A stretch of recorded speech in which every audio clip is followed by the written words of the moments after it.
Cultura Geral. Apoio Cultural.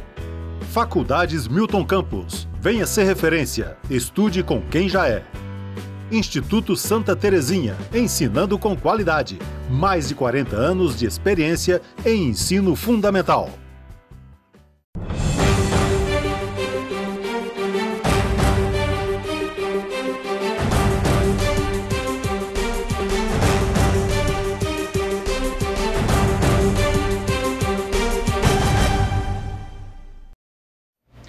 Muito boa tarde, começando agora mais um programa Cultura Geral, nesse mês que é o mês das mulheres e a semana, começou aí a semana dos consumidores também. Então a gente vai tratar, e eu esqueci de tirar o telefone do pôr no silencioso, né?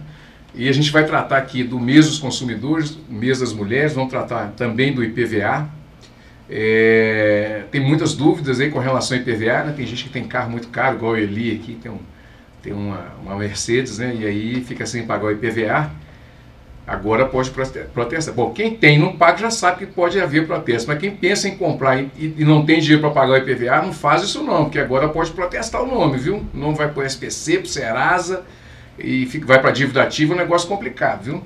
Bom, sejam todos muito bem-vindos nessa sala de bate-papo, é sempre um prazer fazer o Cultura Geral aqui. Aqui na TV Banqueta, que tem esse condão mesmo de trazer mais informações com qualidade, né?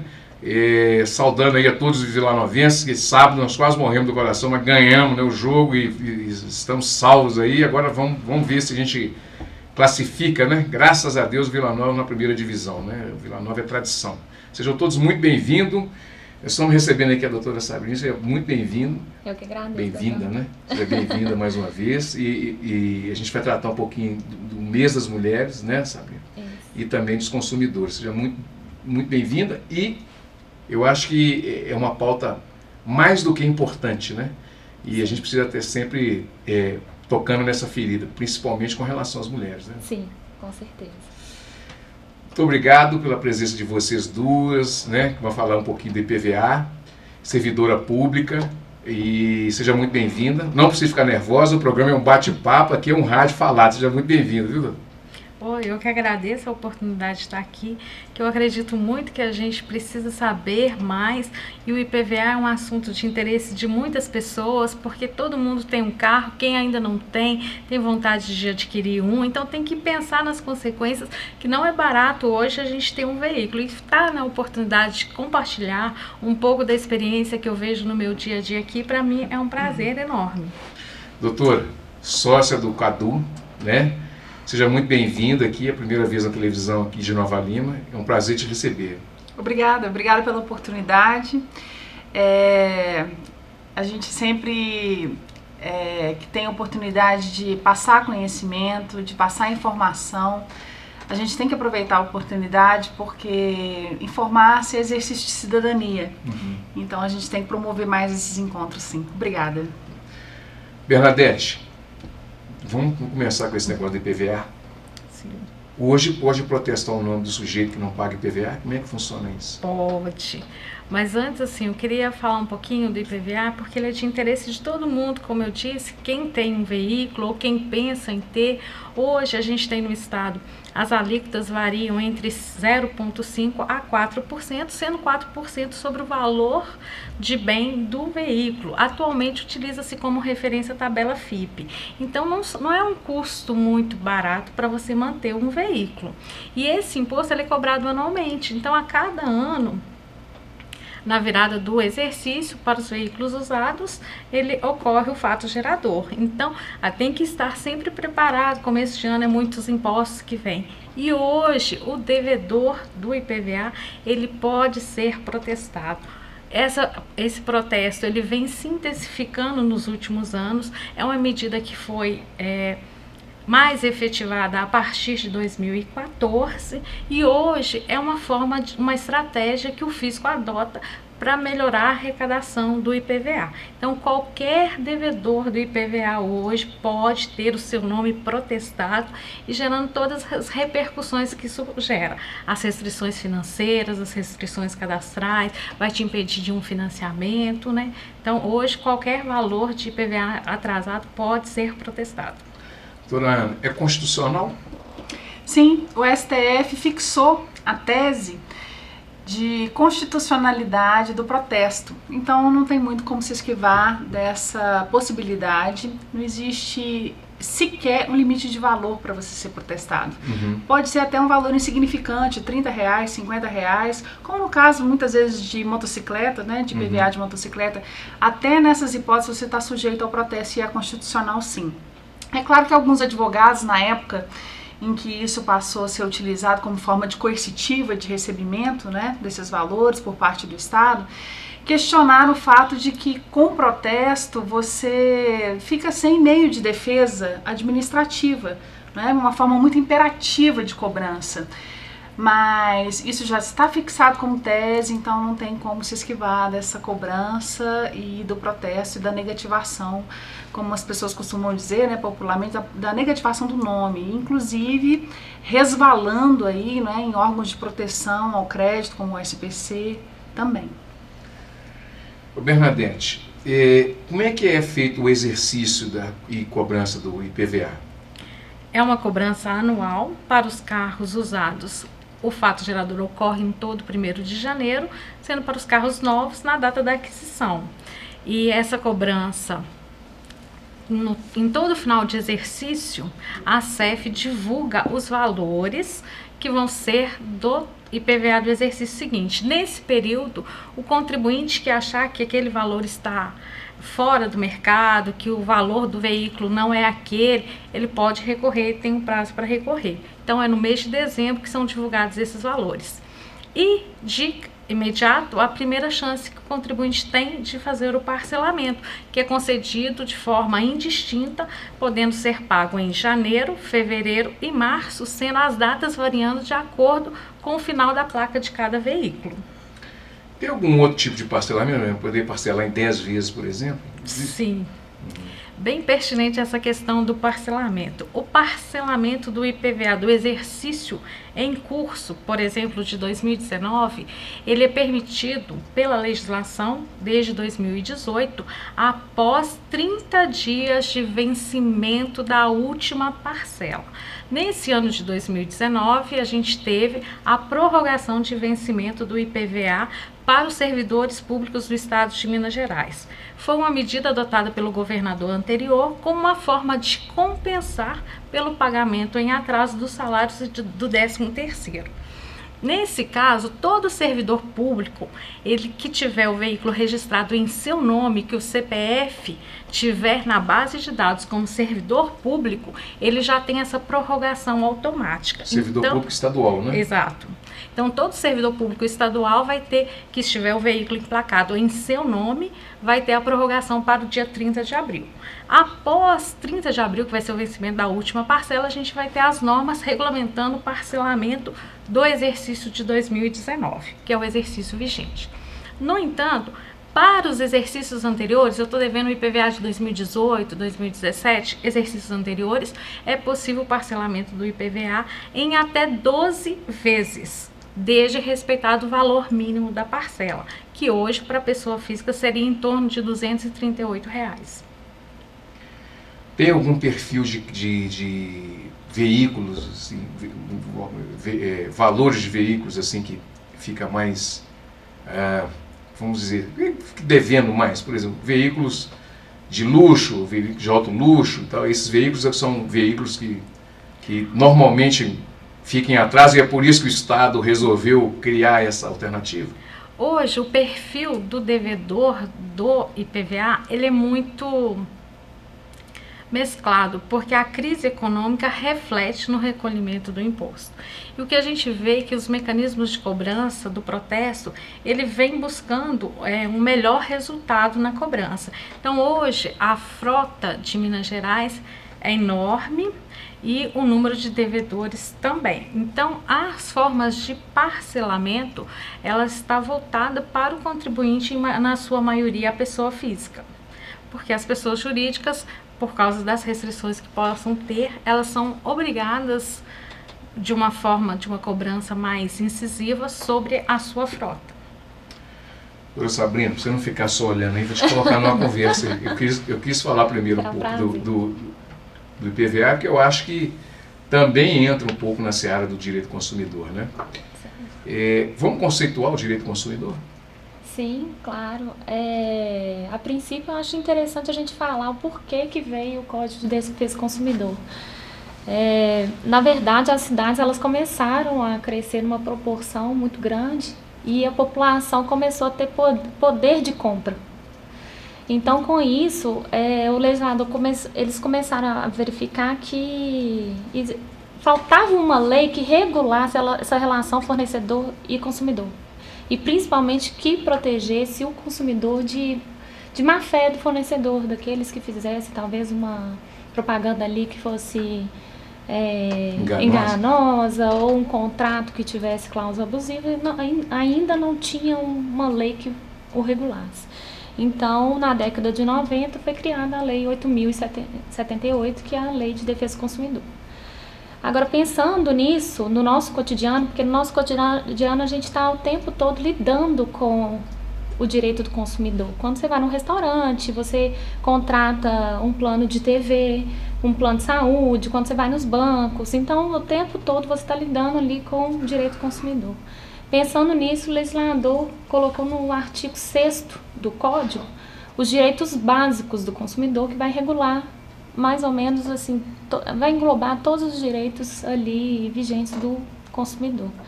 E dentre eles ele previu a proteção da saúde e da segurança do consumidor.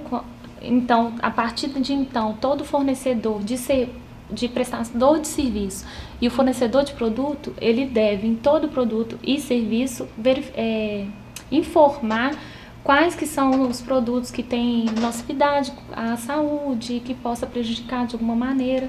Assim, a gente tem até o exemplo, quando você vai fazer uma detetização, por exemplo, no seu prédio, na sua casa, eles têm que informar quais são os reagentes, né? Os reagentes, o que pode causar à saúde, qual que é o tempo que tem que esperar para poder retornar ao local. Então, tudo tem que ser bem informado, inclusive quais são os produtos que podem causar prejudicar alguma coisa na saúde. Além disso, todas as informações, qualquer produto tem que ter informação desde quantidade do produto, o peso, se tem algum produto que possa causar alguma alergia, até mesmo hoje em dia que está tão vigente essa questão da intolerância à lactose, a intolerância ao glúten, então tem que ter todas as informações, inclusive o preço. Existe a proteção e a defesa dos direitos dele. Então, ou seja, quando ele necessita, ele vai reaver algum produto com defeito e não consegue, ele pode entrar na justiça. Isso é resguardado também nos direitos básicos dele. Entrando na justiça, o magistrado verificando que existe verossimilhança em tudo que ele está falando, existe uma verdade ali na relação que o consumidor está reclamando, o juiz pode inclusive inverter o ônus da prova, que nada mais é passar para o fornecedor comprovar que aquilo que ele está alegando não ocorreu. Então basta o consumidor alegar o que aconteceu e aí o fornecedor vai ter que comprovar que aquilo ali não é verdade. Ademais, nós podemos colocar o Código de Defesa do Consumidor nessa questão de IPVA? Entra? Você acha que pode? Doutoras. É mais a área das doutoras.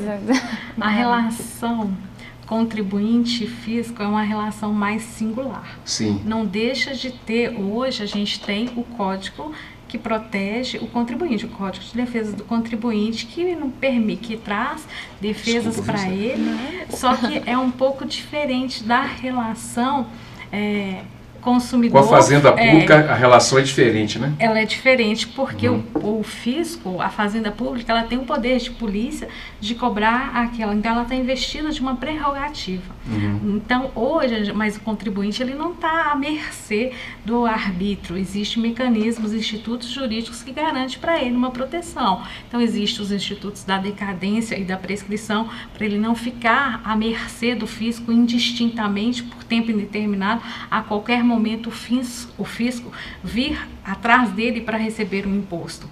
E hoje, isso foi uma grande discussão, principalmente na época que começou a utilizar o protesto, extrajudicial por causa, se não estaria desrespeitando o princípio da ampla defesa do contribuinte.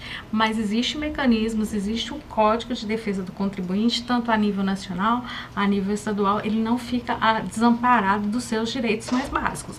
Então, principalmente o da ampla defesa do contraditório. Então, ele pode questionar uma cobrança que o fisco está fazendo e vai ter assegurado isso a ele. Doutora Ana, deixa eu perguntar. Você vai encontrar muita gente que defenda que há sim uma relação de consumo entre o contribuinte e o fisco. Não é incomum você muitas vezes se deparar com teses que podem parecer assim, digamos, muito raras, muito especiais, mas é de certa forma comum encontrar isso em livros de direito do consumidor, né? Citar essa relação, né, na órbita, né, do Estado como sendo em alguns momentos de consumo. Os prazos, como Bernadette estava falando, tem os prazos decadenciais e prescricionais. No caso do IPVA, sim, a gente tem alguma saída nesse sentido? O cara não paga lá desde 2010, por exemplo,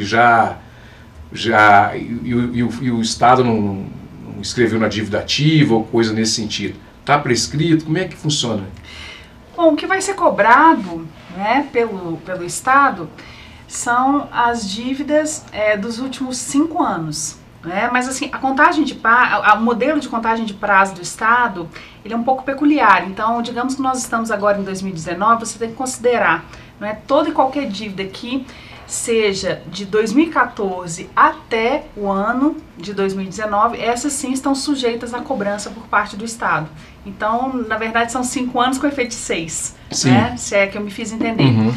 E digamos que você chegue a ter, né, uma certidão de dívida de IPVA protestado. Nesse caso, a partir da data do protesto, há 5 anos, todos os efeitos do protesto, todos os efeitos coercitivos do protesto, né, eles vão atingir o contribuinte. Depois de 5 anos, você não vai ter mais aqueles efeitos, né, eles não vão mais recair sobre o contribuinte, depois de 5 anos da data efetivada do protesto. Doutora Sabrina, o consumidor pode, ele tem motivos para comemorar com essa confusão toda que a gente tem vivido aí de internet, compra pela internet, agora você compra pela internet e retira na loja, como é que fica essa relação? O consumidor tem motivo para comemorar e para preocupar também, para se preocupar? Não, sem dúvida, eu acredito que sempre para comemorar, porque o Código de Defesa do Consumidor, ele abrange, ele protege o consumidor amplamente em todos os serviços de prestação de serviço e produto. Então, independentemente de ser uma compra através da internet, que agora é até uma demanda muito maior do que em estabelecimento físico, então ele vai estar sempre resguardado. Como é que ficam os contratos de adesão nesse caso? Os contratos de adesão, inclusive, é um dos direitos básicos protegidos pelo Código de Defesa do Consumidor, no artigo 6º que nós estamos falando. O Código ele prevê a proteção do consumidor, tendo em vista que inúmeros prestadores de serviço eles já têm um contrato pré-redigido, e você ali ou não tem condições de contestar uma cláusula já pré-determinada, ou às vezes você nem tem acesso, né? Acostuma até mesmo quando a gente faz uma compra, por exemplo, de uma passagem aérea. Quando você vai comprar, normalmente a gente não entra para poder analisar o contrato. Aí nessa questão, quando é verificado que existe alguma das cláusulas que prejudique de alguma maneira o consumidor tem o direito de reclamar. Ou seja, ele pode procurar até mesmo os órgãos de proteção ao consumidor, o PROCON, ou até mesmo recorrer ao judiciário para contestar essas cláusulas. Essas cláusulas, verificando que elas são abusivas, elas podem ser retiradas do contrato, suprimidas. E lembrando que todo ato ou cláusula que seja abusiva ao consumidor pode, inclusive, configurar como penalidade criminal também. Deixa eu te perguntar uma coisa. Quando a gente compra pela internet, a pessoa não manda a nota, manda só uma declaração de conteúdo, ela está cometendo um crime? Crime não. Não configura crime. Porém, toda e qualquer prova que você tiver da relação de compra e venda, independente do que seja, aquilo ali configura um contrato. Então, você tem o direito de reclamar. Comprovando o tempo que você recebeu aquele produto, você tem o prazo para poder recorrer. Recorrer, que eu digo, a reclamar. Por exemplo, se você recebe um produto com defeito, você tem 30 dias se for um produto que não é durável, e se for durável, até 90 dias a contar do recebimento. Então, qualquer nota, qualquer documento que você receba, você pode utilizar para restituição ou reclamação. Tá bom, deixa eu fazer um intervalinho, vou fazer um intervalo, daqui a pouquinho a gente volta com mais Cultura Geral.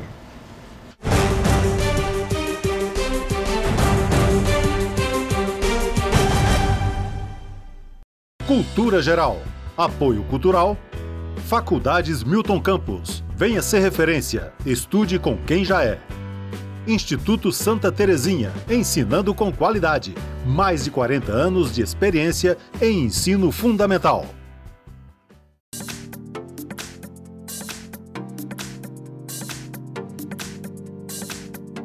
Em comemoração ao Dia Internacional da Mulher, a Secretaria de Desenvolvimento Social, por meio da Assessoria de Políticas Públicas, preparou uma programação para todo o mês de março.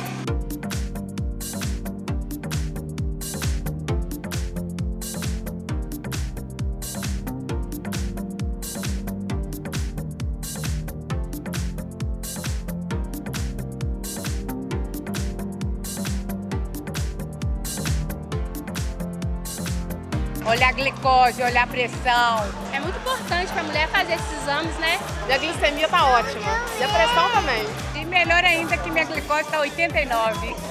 Toda a programação está disponível no site da Prefeitura, novalima.mg.gov.br. Vai lá! Quanto mais mochilas se fecham, mais oportunidades se abrem para todos. Sua colaboração não financia só mais um caderno. Quando você doa, dá a chance para milhares de crianças e adolescentes continuarem estudando. Colabore e veja como você constrói essa história. lbv.org/nota 10. Proteger a infância é acreditar no futuro. Apoio TV Banqueta. Cultura Geral. Apoio Cultural. Faculdades Milton Campos. Venha ser referência. Estude com quem já é. Instituto Santa Terezinha. Ensinando com qualidade. Mais de 40 anos de experiência em ensino fundamental.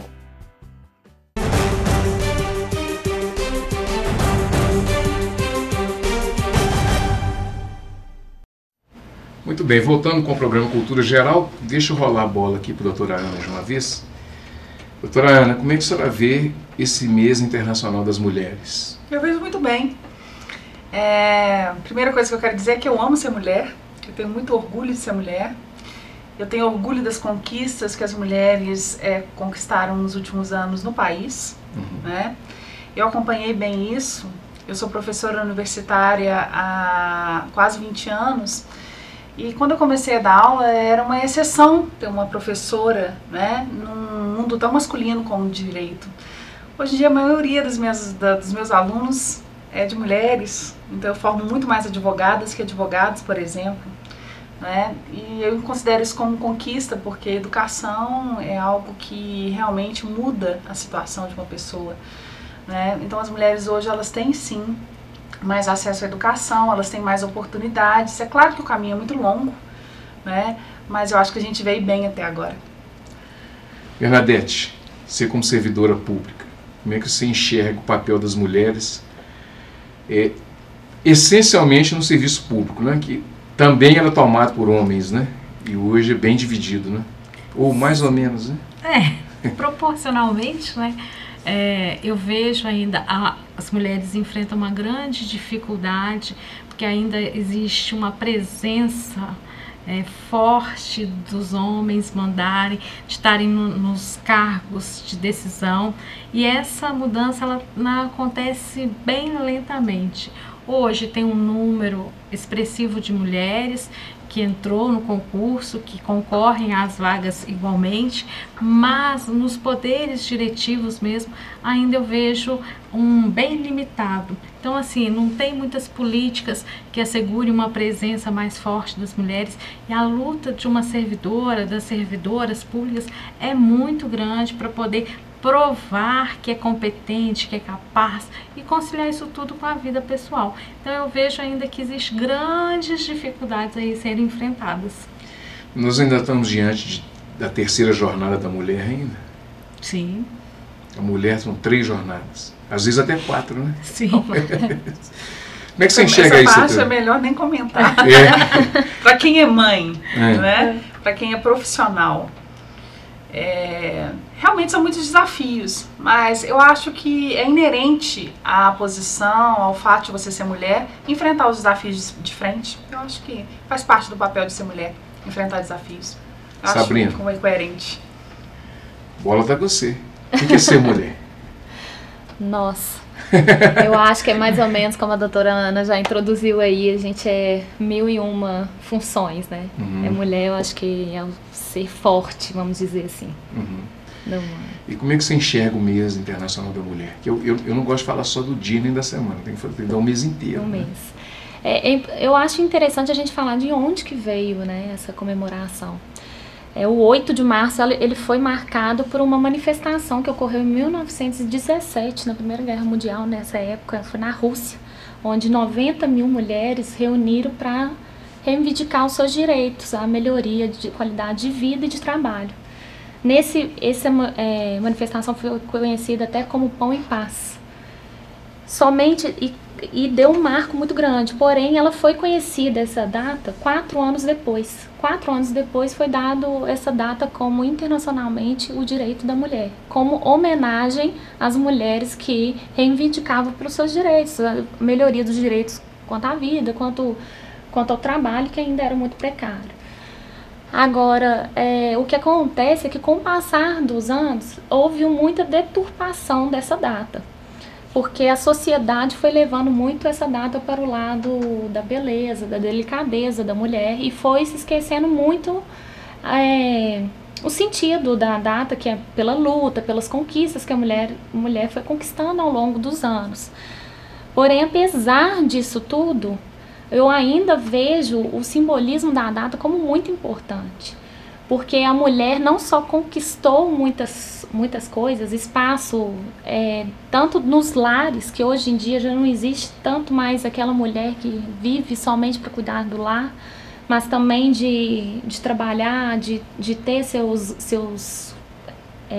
o seu próprio dinheiro, sua independência, além de ser mãe e tudo mais. Então ela foi conquistando espaços importantes, até mesmo na política, que era uma área que até tão pouco tempo ainda é a maior parte dominada por homens.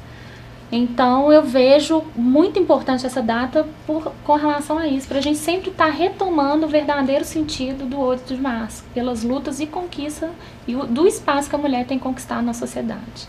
Como que vocês têm visto essa escalada de violência contra as mulheres?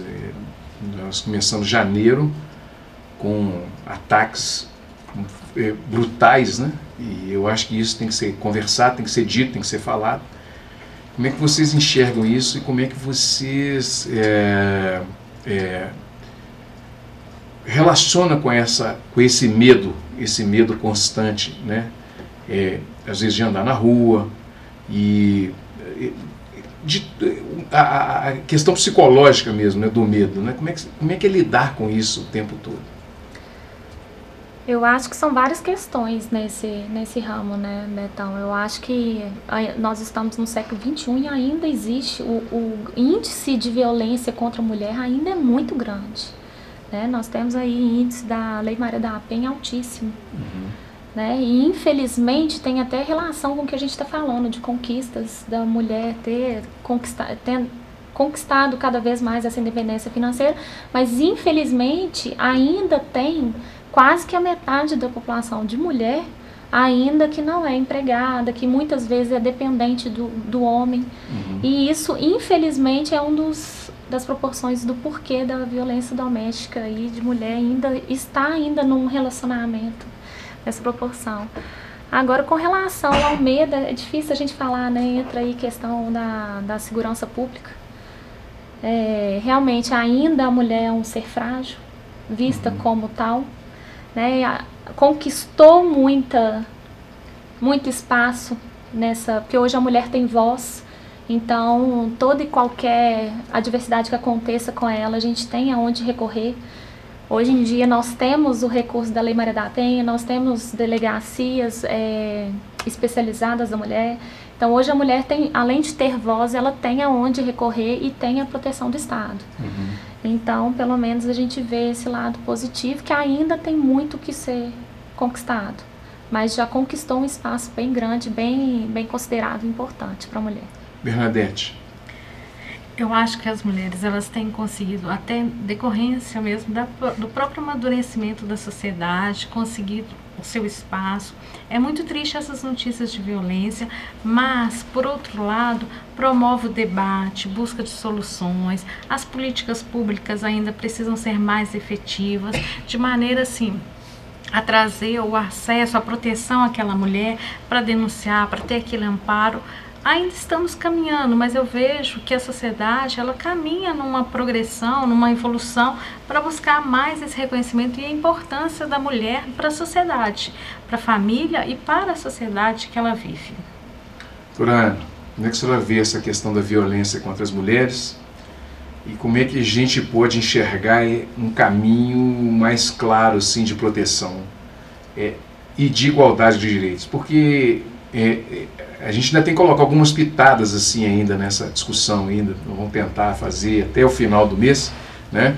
Porque nós estamos discutindo, nós já falamos aqui das mulheres com deficiência, que sofrem todos os tipos de violência também, inclusive a doutora Ana, que esteve aqui também, sua xará, ela fala no programa que a mulher com deficiência ainda tem um agravante ainda quando sofre violência, violência sexual, por exemplo, que ela não pode, ela não fala, porque muitas das vezes quem pratica violência e outras violências com ela também é a pessoa que cuida, né?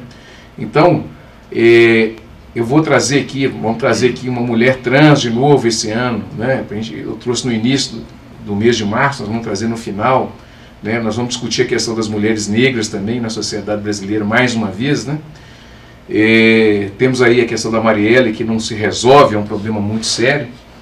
E eu queria contextualizar, assim, para a gente encerrar o programa, como é que a gente consegue desenvolver políticas públicas, né, de forma com que a mulher possa se sentir mais segura, né, e ampliar consideravelmente seus direitos. Para mim, essa questão da reação violenta que advém, né, como um contraponto a uma mulher dando ordens, a uma mulher assumindo uma posição de comando, a uma mulher tomando destaque, né, em qualquer que seja a posição, mesmo na vida doméstica, né, a partir do momento que ela passa a ter uma renda maior, né, então ela ganha, ela alça, né, uma posição que ela não tinha há 20, 30 anos atrás. Esse, para mim, é o aspecto mais complexo da relação que se estabelece hoje entre homem e mulher. Não só no mercado de trabalho, mas em todos os aspectos, também na vida pessoal, também na vida doméstica. Né? Porque isso gera uma instabilidade, isso gera uma tensão muito grande. Né? Você revê todos os aspectos de uma vida que estava acomodada num pilar, né, que veio sendo passado de geração em geração, de um homem que exercia um comando, de um homem que exercia uma posição, né? E de uma mulher que se submetia a ela. A partir do momento que isso é questionado, né, em qualquer órbita da sociedade, não só, né, nas carreiras profissionais públicas e privadas, isso gera uma reação muitas vezes até violenta. Né? E assim, no meu modesto entendimento, eu creio que isso ainda vai aumentar um pouco mais antes de acabar. Eu acho que nós não estamos ainda no ápice da violência, né? Porque as mulheres estão tomando posições de destaque muito rapidamente, né? Eu percebo isso claramente, né? Isso ainda gera incômodo, por mais absurdo que pareça, as pessoas ainda não estão acostumadas com mulheres de destaque, né? É impressionante. E especialmente aqui na América do Sul, eu percebo uma apreensão muito forte, né? Quando você se depara com uma mulher que consegue ter uma posição de destaque, consegue ser feminina mesmo tendo uma posição de destaque profissional em casa, isso ainda gera uma apreensão muito forte. Eu entendo que esses modelos eles vão ser atualizados com o tempo. Eu acho que a tecnologia vai ajudar muito, né? Porque a partir do momento que a tecnologia interfere, né, na vida cotidiana, você tem uma rapidez com que circulam essas informações muito grande. Isso ajuda a polícia, ajuda o Estado, ajuda a comunidade, né? Então eu creio que a tecnologia vai ajudar, mas eu vou me amparar na fala da Bernadette, eu concordo com ela. Eu acho que só o debate, eu acho que só essas discussões, eu acho que a partir do momento que eu me senti à vontade como mulher, né, em discutir talvez uma diferença, um degrau, né, de subordinação com você, homem, a partir do momento que eu me senti à vontade de discutir com você e você se sentir à vontade de discutir isso comigo, e nós falarmos de homem para homem ou de mulher para mulher, né, independentemente do nosso desnível profissional, financeiro, social, eu acho que nesse momento, a partir do momento que você chegar ao fim desse debate à vontade, se sentindo bem, né, num grupo de homens e mulheres, trans, independentemente das pessoas que estão ali, nesse momento a coisa vai se pacificar. Mas eu acho que esse é um momento violento, sim, que é um momento de mudança, né? E as pessoas não reagem bem a mudanças. Tem um dado interessante, Betão, que você me perdoa. Não, fica à vontade. Mencionar que tem um dado através do IBGE falando que de 130 empresas, maiores empresas do Brasil, e tidas como melhores empresas para se trabalhar no Brasil, de 130, apenas 11 tem mulheres no cargo de liderança, complementando o que a doutora estava falando aqui. Menos de 10%. Então ainda tem muito, apesar da conquista, ainda tem muito que chegar lá, e ainda é constatado que as mulheres, apesar dos seus cargos, e mesmo cargos de liderança e cargos altos das empresas, ela ainda recebe 70% a menos do que os homens. Mesmo que ela tenha mais competência para o cargo. 70% a menos ou 70% do salário dos homens? Do salário dos homens. Uhum. Não, era só para... É só para ele, porque senão fica parecendo recebendo 70% a menos, né? Bom, gente, Bernadette, podemos ter esperança? Claro, eu acho que a gente sempre está evoluindo como sociedade. A sociedade está amadurecendo politicamente, as mulheres conquistando mais seu espaço. As leis, elas vêm trazer uma ferramenta. Então, a Lei Maria da Penha foi um marco na violência doméstica. A própria Maria da Penha, que deu a origem à lei, não foi beneficiada por essa lei, por falhas no nosso sistema. Mas quantas mulheres foram beneficiadas através dessa lei? Então, a violência doméstica é uma realidade. Hoje as mulheres estão tendo mais coragem. As delegacias especializadas em atender as mulheres traz um aconchego para elas, viabiliza buscar a proteção, a falar, ao invés de ficar aguentando aquele sofrimento. E a violência não é só física, ela também, a violência, ela pode ser aquela violência que a mulher nem se dá conta, nem percebe que está sofrendo. Então a gente vê, claro que a mídia ela divulga muito as violências físicas que trazem consequências. Então ver uma mulher machucada, morta, é muito forte e isso promove debate, mas existe aquela violência oculta que está lá no dia a dia e as mulheres vêm ganhando mais espaço, vêm ganhando mais voz, vêm buscando mais seus direitos. Então eu acho que é uma tendência a gente ter esperança que vai melhorar com essas questões todas, com políticas públicas. É um trabalho cultural. Sim. Tanto para o homem quanto para a mulher, né? Sim. Bom, gente, chegamos ao final aí do programa Cultura Geral. Amanhã estaremos de volta com mais Cultura Geral. Um abraço e até amanhã, se Deus quiser.